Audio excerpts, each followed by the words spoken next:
శ్రీ సచిదానంద సమర్థ సద్గురు సాయి మహారాజ్కి జై.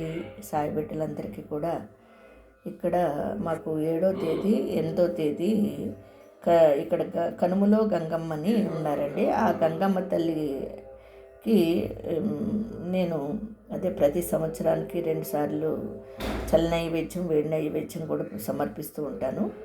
మీకు మొన్న ఒక వీడియోలో చెప్పాను, గ్రామ దేవతలను కూడా మనం ఆరాధించుకుంటే మనకి మంచి జరుగుతుందని.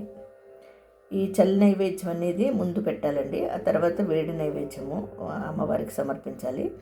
ముందుగా ఈ చల్ల నైవేద్యానికి ఎలాగంటే రాత్రిపూట చక్కగా శుచిగా స్నానం చేసి అన్నం బియ్యం కడిగి పెట్టుకోవాలండి.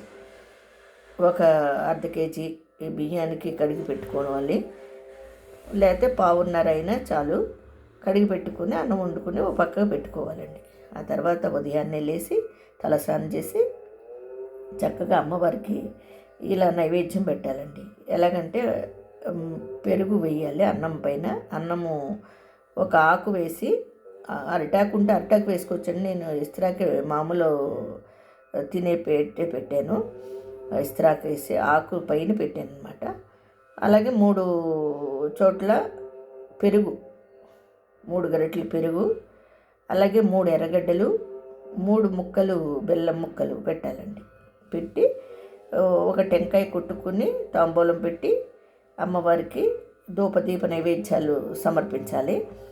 ఇలా దీన్ని చల్ల నైవేద్యం అంటారండి. ఇది అయిన తర్వాత దీన్ని తీసుకుని ఒక చాకలి వాళ్ళని పిలవాలి, చాకలి వాళ్ళకి ఇవ్వాలండి. ఎందుకంటే ఇంటికి చలవ, గ్రామ దేవతలు నివసించేది ఎక్కువ చాకలి వాళ్ళ ఇంట్లో కాబట్టి అమ్మలు వాళ్ళకి ఇస్తే మనకి మంచి జరుగుతుంది. అందుకని చల్ల నైవేద్యం, వేడి నైవేద్యాలు ఏదైనా నైవేద్యాలు పెట్టుకుంటే చాకలి వాళ్ళకి ఇవ్వాలండి. అందుకని చాకలి ఆమె ఉన్నారండి, ఆమెకి ఇస్తాను నేను. అది ఇచ్చేటప్పుడు కొద్దిగా అందరూ ఇంటిల్లపాతి కూడా ధూపదీపాలు వేసుకుని దండం పెట్టుకోవాలండి అమ్మవారికి. అందరూ ఇంటిల్లపాతి పిల్లలతో సహా మీరు ఇలా చేసుకున్నప్పుడు అమ్మవారి పటం పెట్టుకోండి, లేదా గోడకి ఇలాగ పసుపు రాసి బొట్లు పెట్టి కూడా పెట్టుకుంటే గ్రామ దేవతగా మనం ఆవాహం చేసినట్టు అన్నమాట. ఈ విధంగా చేసి గ్రామ దేవతల్ని మనం పూజ చేసుకోవాలండి. సంవత్సరానికి 2 సార్లు చేసుకుంటే చాలా మంచిది.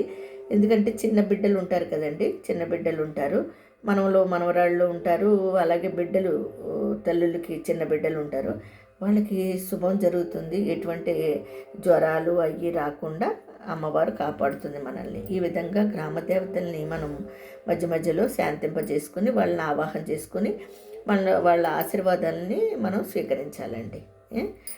ప్రతి ఒక్కరూ ఇలా చేయండి గ్రామ దేవతల్ని. మన బాబాగారు కూడా చెప్పారు చూడండి, ఎవరికైనా మొక్కుకుంటే అక్కడికి వెళ్ళి ఆ మొక్కుని తీర్చుకోవాలని చెప్పారండి బాబా ఎప్పుడూ మనకి మంచి చెప్పారండి, మంచి విషయాలు చెప్పారండి. ఒక కుటుంబ పరంగా కానీ ఇంకో రకంగా కానీ బాబాగారు మన అంటే ఆయన బిడ్డలమైన మన యోగక్షేమాల్ని ఎంత అద్భుతంగానో ఆయన చెప్పడం జరిగిందండి. అలాంటి మహానుభావుడు మన సద్గురు సాయినాథులు వారు. కాబట్టి ప్రతి ఒక్కరూ ఈ వీడియో చూసి ఈ విధంగా చేస్తే ప్రతి ఇంటిలోని సుఖశాంతులు ఉంటాయి. ఇది నిజం. చూసారా, మీరు కూడా గంగమ్మ తల్లికి దండం పెట్టుకోండి.